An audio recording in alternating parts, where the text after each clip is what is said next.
Before we begin, I just want to introduce myself. I'm Christina Burke, and I'm curator of Native American art at Philbrook Museum of Art in Tulsa, Oklahoma, within the boundaries of Muskogee Creek Nation.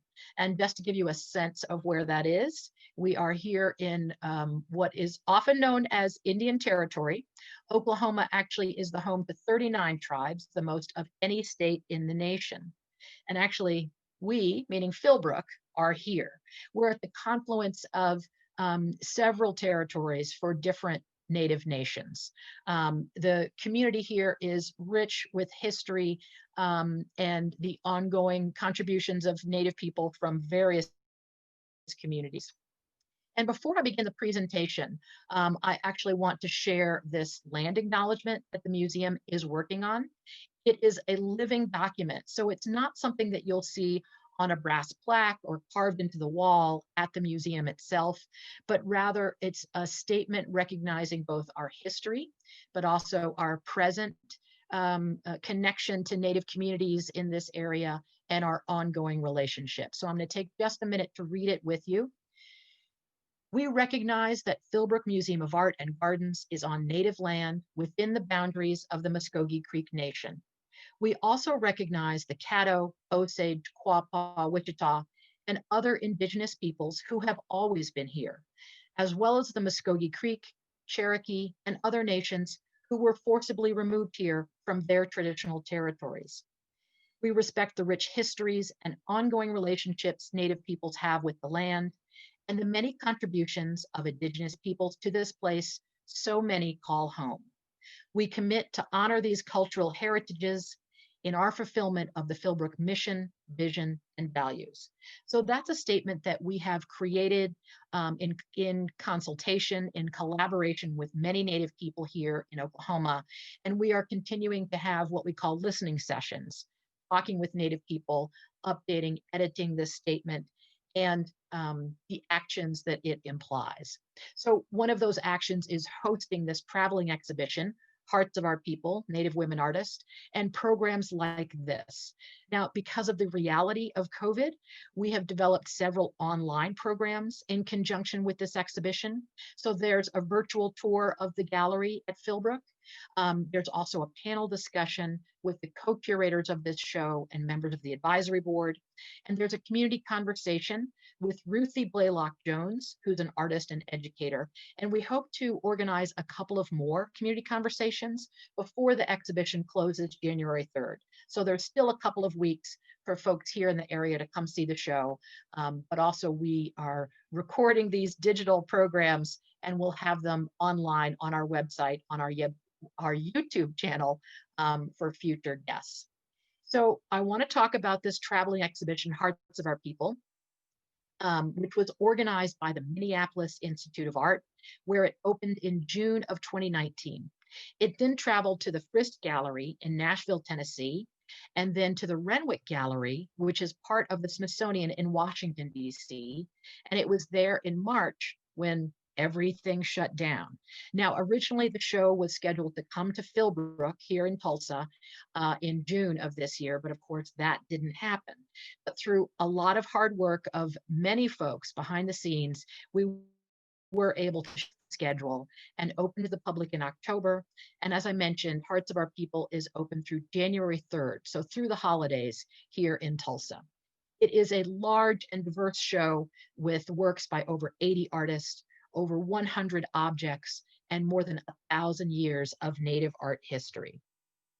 So I just want to share a couple of images of what the installation looks like here at Philbrook.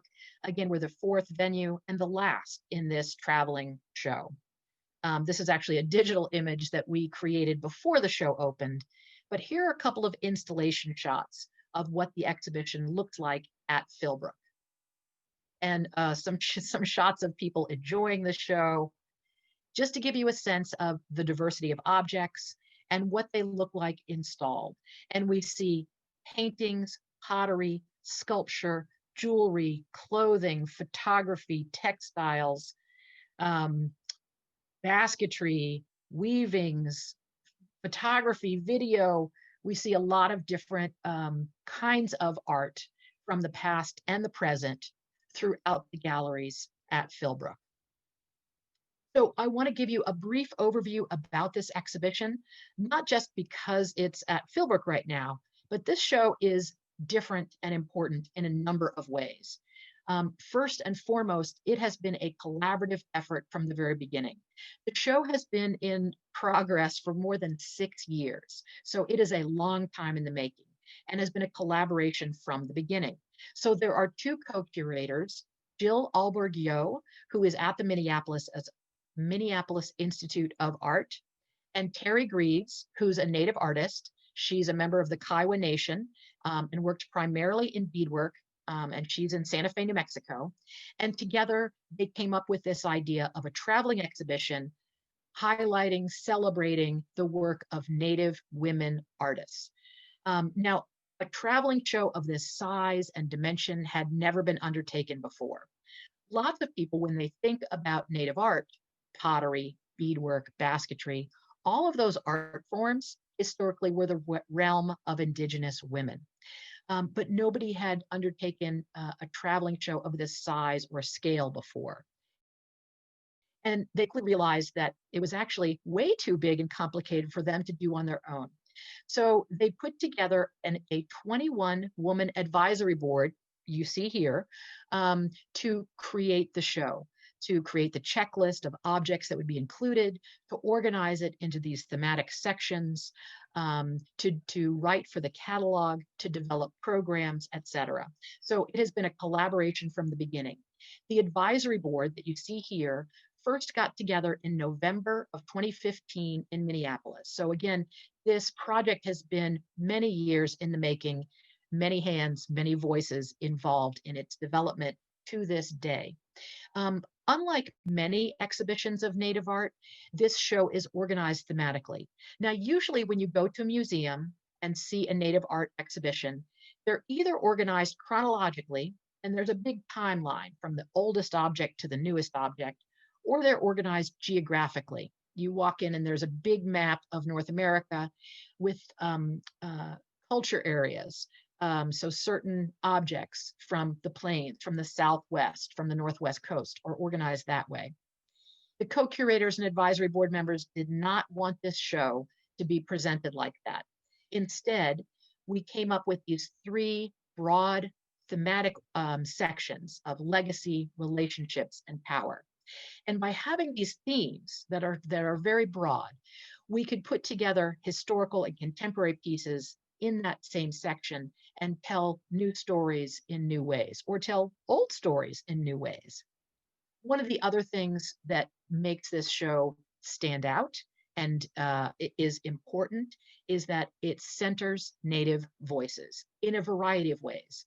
Not only having co-curator Terry Greaves as helping to lead the project and many Native artists, curators, and scholars on the advisory board, but also there's the inclusion of poems and literary texts as objects within the show, which I'll talk about later. There are also several videos of Native artists, advisory board members, scholars, writers, etc., speaking for themselves, not moderated or interpreted through a third party, but speaking for themselves.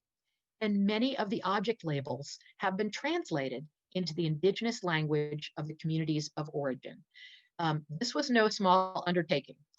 It's not absolutely every object, but it is many of them. And we know that most of our visitors, even here in Tulsa, Oklahoma, won't be able to translate for themselves, but we thought it was important that that visitors to this show see the diversity of languages as well as the diversity of art and perspectives of the objects in hearts of our people. So just to give you a couple of examples of those Native voices, on the left is a still photograph from one of those videos I mentioned of 3 generations of an artist family, the Growing Thunders from Montana. So Jessa, Joyce, and Juanita, who made one of the spectacular pieces in the exhibition and whose voices are heard throughout the show. On the right is one of those poems that I mentioned. Again, that's translated, that we include the Native language and then an English translation to underscore and center those Native voices in the exhibition. Now, in addition to the national advisory board. I also put together an Oklahoma advisory board. We were given the great opportunity to include additional objects from Oklahoma Native communities when the show was installed here in Tulsa. But being a non-Native curator of Native art, working on this collaborative project, I did not want to work in a bubble by any means.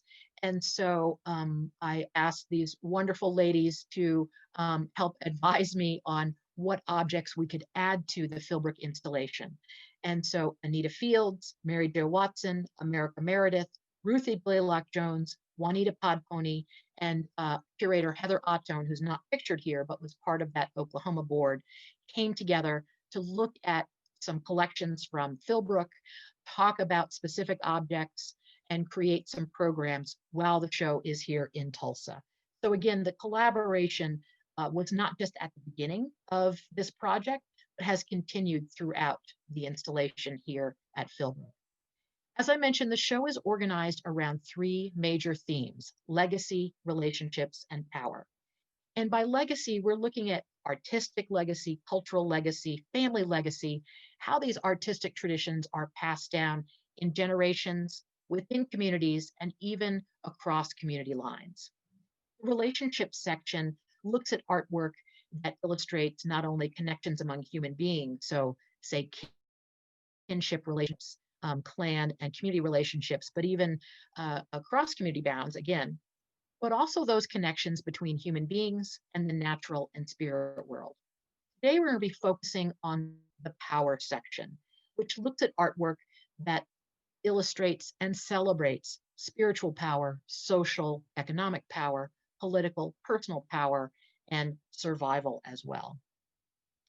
So here is the section text from the power section. I'm not going to read it to you, but I wanted to have it up there for reference.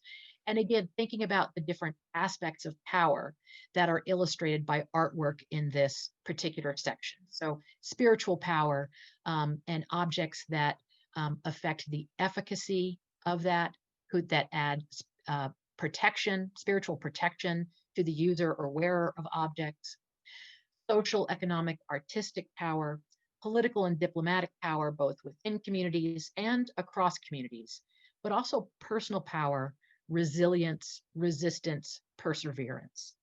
So again, a wide range of kinds of objects that are addressing various sorts of issues that deal with power. So thinking about spiritual power, the pipe bag on the right is a contemporary piece. It might look historical. It is made in the tradition of glass beads sewn onto tanned leather hide by Heather Levi, who's from right here in Oklahoma.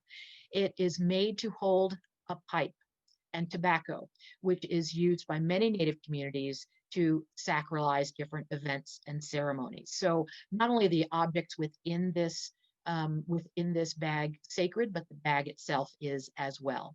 Heather made this for her husband, George Curtis Levi, but generously lent it to the traveling action so it could be shared with communities around the country. The historical objects on the left are moccasins made by Mrs. Kipp, also known as Earthwoman, who was Mandan from what is now North Dakota. And it is decorated with dyed porcupine quills. I'm going to refer to my cheat sheet here for some details, but those quills have been embroidered in what's called a two-quill diamond plated technique. It's very labor intensive. You can kind of see the cross hatching, kind of crisscross aspect of this particular technique. And it's unusual in a couple of ways. One, that very stylized kind of box design is probably a stylized spider web. Now, on the northern plains, spider webs are often associated with protection of warriors going into battle. And so we think that this probably reflects the wearer's experiences in battle and perhaps getting wounded in battle. Now, one of the unusual things is the complementary colors. Usually plains moccasins are symmetrical. So the designs, whether in quill or beadwork, et cetera, are symmetrical, but this is complementary. And we believe that the fact that the right moccasin is red may indicate that the warrior whose moccasins these were wounded on his right side, but healed from those wounds. So a reflection of kind of spiritual power and healing as well.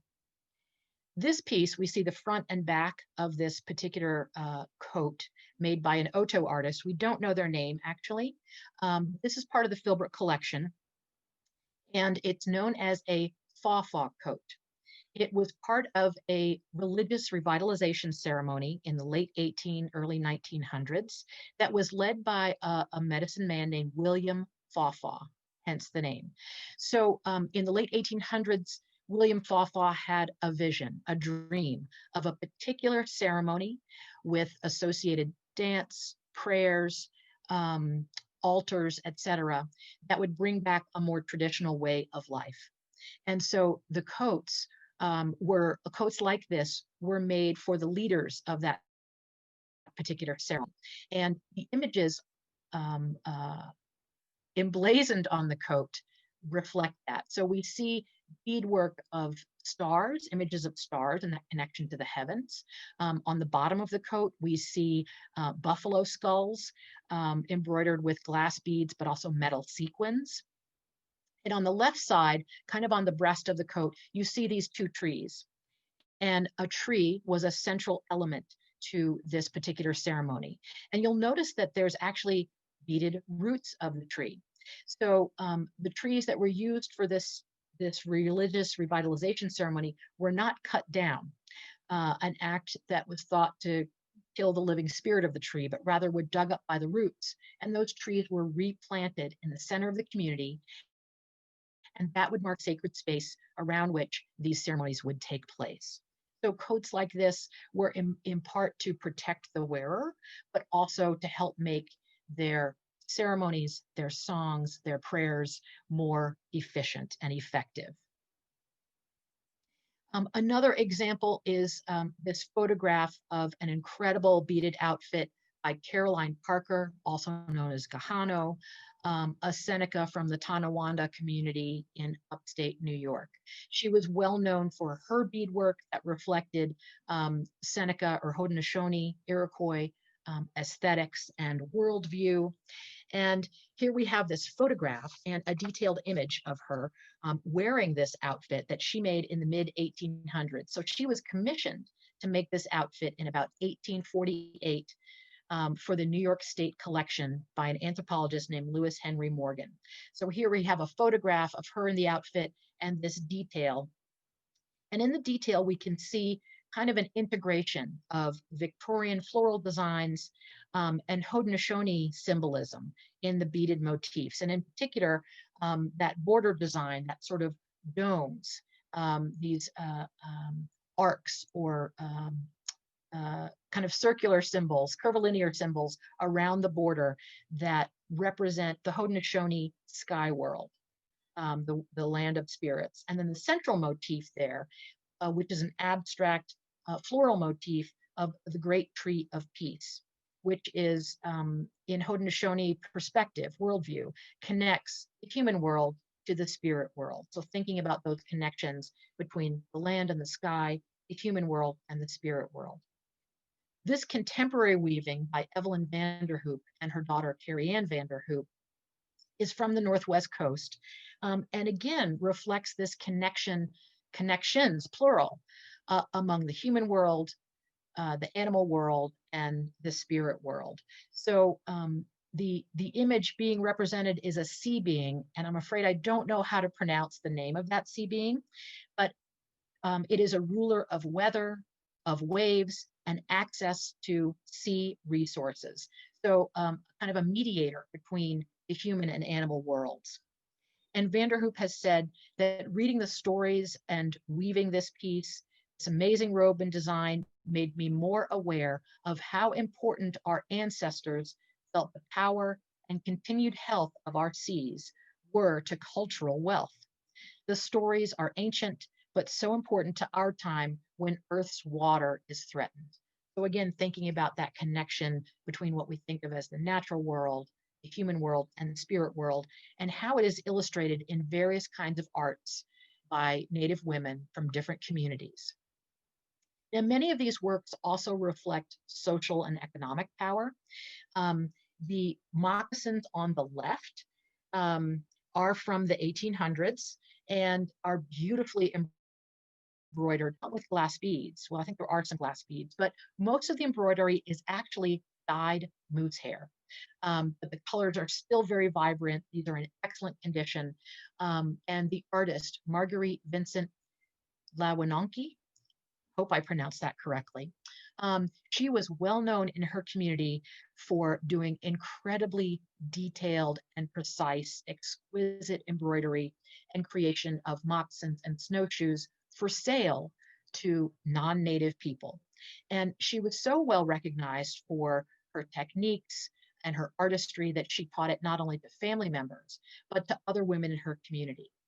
This became kind of not just a cottage industry, but a community industry to create moccasins and snowshoes for sale to outsiders. So in by 1879, most of the families in her community, in her town, were employed in creating this kind of intricate needlework, again, for sale or trade to Euro Canadians. The piece on the right, some might recognize this style of pottery, which was made famous by the artist Maria Martinez and her husband Julian and other family members from San Ildefonso Pueblo in northern New Mexico. This piece is from the Philbrook collection and was actually commissioned for Philbrook back in 1940. This technique of shiny and matte finish, this black on black pottery, was made famous by Maria and Julian in the early 20th century, so about 100 years ago. The story goes that her husband Julian was part of an excavation crew for archaeologist Edgar Lee Hewitt, and the crew would excavate pieces of pottery, potsherds, with this kind of surface finish on it, this black on black, shiny and matte finish. And Hewitt asked those Pueblo men, "How do you all make this kind of pottery?" And the response was that they didn't. Pueblo ancestors had made it, but no one had made it for a long time. But Julian and Maria experimented with different kinds of clay, different firing techniques, different painting techniques, and rediscovered how to create this pottery. That shiny surface is not a glaze that's added on, but it is polished, burnished to make the entire piece shiny.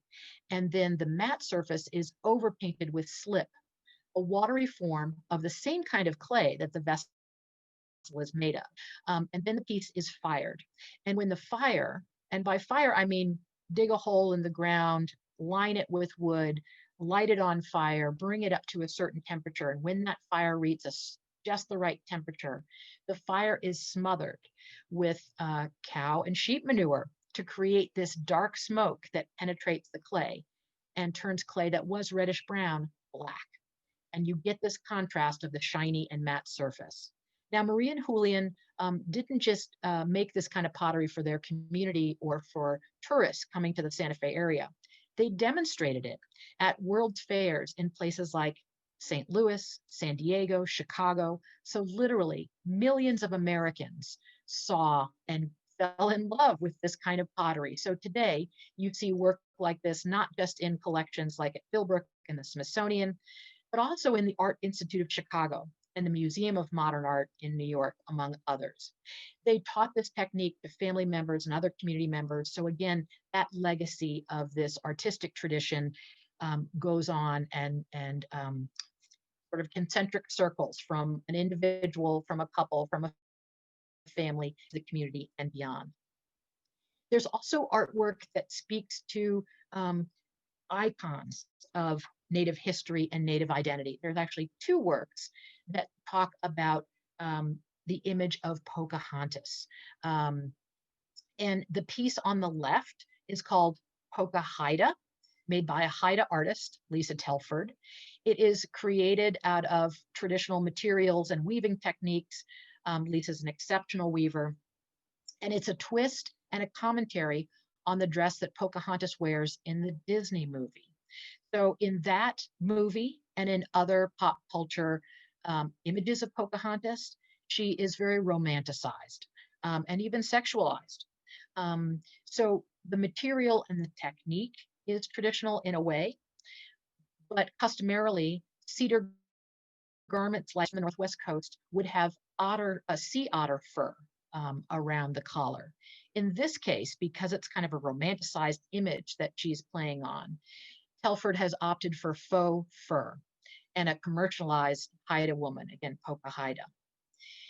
In the jewelry ensemble on the right, this is a collaborative work by Carrie Atumbi and Jamie Okuma, and they work together to create earrings, brooch, and necklace, again, images of Pocahontas based on two portraits, historical portraits, one of her in European dress and another portrait of her in more traditional dress. And thinking about those ideas, those images, and whose image is it anyway, and how is it being portrayed? Another icon who is part of this exhibition is prima ballerina Maria Tallchief, who was a member of the Osage Nation. Part of the show is a movie clip of Maria dancing in the ballet The Firebird, which was written specifically for her by choreographer George Balanchine.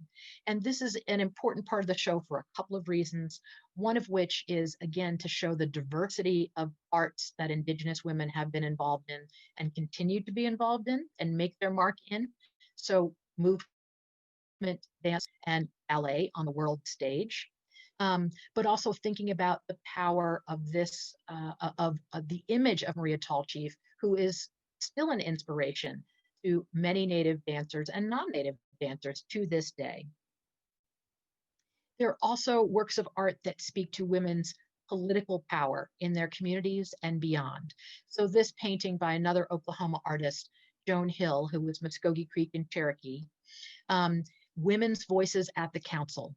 We see a group of Muskogee women gathered together, different generations. We see an elder with gray hair, younger women, and even a woman holding the hand of a young girl who may not be part of the conversation, but still is privy to the conversation happening as these women discuss some important decision that will affect their community as a whole, not just them as individuals or a family, but the entire community. In other communities like the Haudenosaunee or Iroquois, upstate New York and Canada, women hold great political power.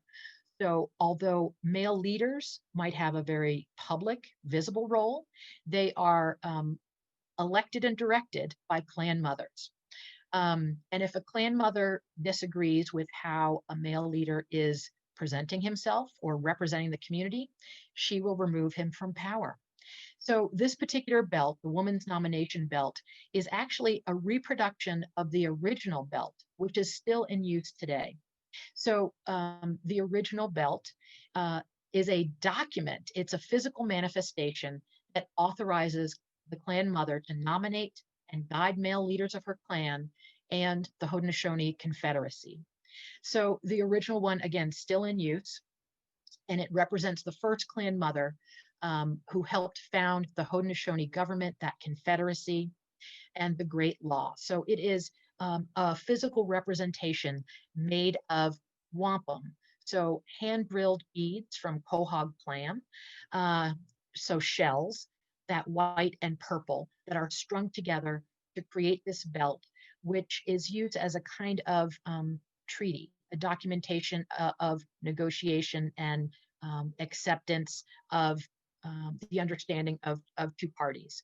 But this reproduction was authorized to be made by clan mothers from that community to be part of this traveling exhibition, representing that political power that Haudenosaunee women have in their community and have always had.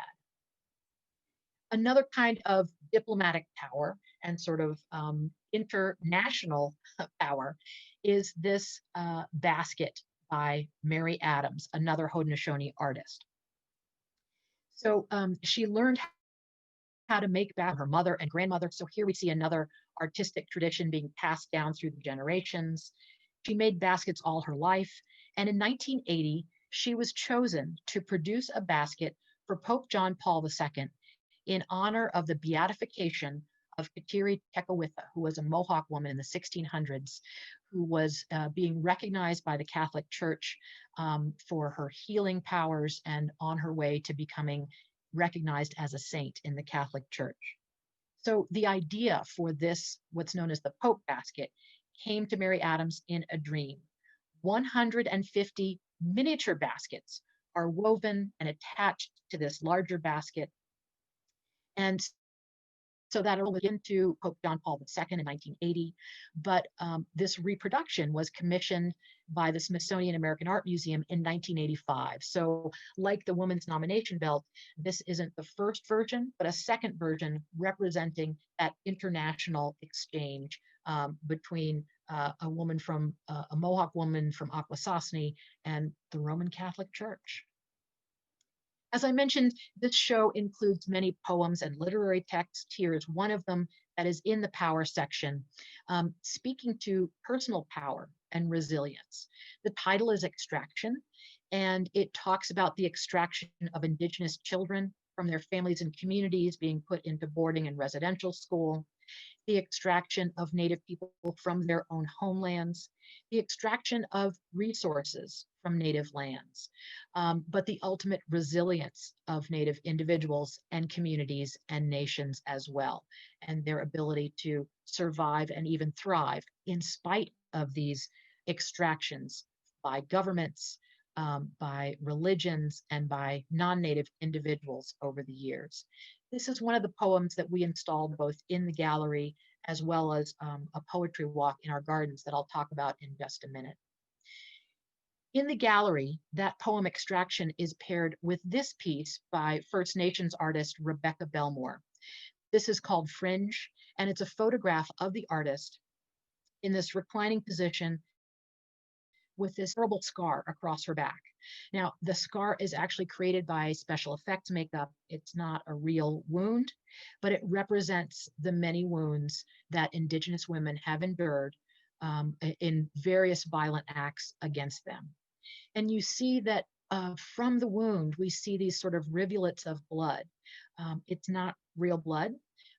It's blood that is symbolized by strings of red glass beads that were mass produced in Europe and an important trade item since the 1700s to Native people and used in a variety of artworks, as we've already seen in this exhibition and others. So the artist is speaking about that violence done to individual Native women and to Native women as a community, as a class, and speaking to the current epidemic of missing and murdered Indigenous women, crimes that are too often not investigated or prosecuted. But there's also a sense of resilience. And while the wound and that scar may never, but the wound does heal, even though the woman continues with both physical and emotional scars, she remains resilient. Another kind of personal power and in some ways resilience, this pair of incredible customized Christian Louboutin shoes by Jamie Okuma, using glass beads, porcupine quills, metal sequins, eagle feather fluffs in a totally new and contemporary take on beaded moccasins. These are absolutely one of a kind, labor intensive, beautiful, powerful, thinking about the wearer and her power in her identity as a fabulous Native woman wearing these exquisite, one of a kind shoes. And speaking of power and connections and legacy, one of the most interesting and certainly the largest pieces in this traveling show is that car on the right, which is called Maria. It is a 1985 Chevy El Camino that has been completely rebuilt and customized by artist Rose B. Simpson from the Santa Clara Pueblo in northern New Mexico. And I show it in relation to the Philbrook pot by Maria and Julian Martinez, because Maria's pottery was the inspiration for this particular work. So Rose Simpson comes from a family of artists who've worked in ceramics, but as she said, this piece is about as traditional as she gets. She works in sculpture, installation, mixed media, performance, creative writing, music, etc. This piece is really spectacular and was absolutely something that we had to have in the Philbrook presentation of Hearts of Our People. But because it's so large, we could not fit it in the gallery. Now, we're really lucky at Philbrook to have 25 acres of gardens and grounds as part of our campus. And this picture was taken earlier in the summer. As I mentioned, today is a snow day here in Tulsa in Muskogee Creek Nation. It does not look like this today, but I'm glad I got a picture of the gardens on a beautiful sunny day, so I can share with you some of the behind the scenes of how we as an art museum installed this work, 1985 Chevy El Camino, in our garden. So we couldn't put it in our galleries, but we wanted to, of course, protect it. And so we purchased its own display case, which is actually a shipping container. And we installed the car in the shipping container. It took a while. In fact, you can see how dark it is. It took a while for us to install this piece. It was something I never imagined doing when I started out working as a museum curator. But the crew did beautifully, and people really appreciate being able to see this incredible work of art as part of the Hearts of Our People exhibition at Philbrook. Now, we didn't want a beautiful work of art like that to be in a plain brown container. So we also commissioned a local artist, Jessica Rosemary Harjo, to paint a mural on the outside of the container. And that was in consultation and with approval of Rose Simpson. And because the container and the car are out in the gardens, Jessica chose to create this mural with these designs, which are inspired by an heirloom crop called eagle seed corn. And here you see an ear of it and an up close of some of those kernels, which look like an eagle with outspread wings flying across the sky.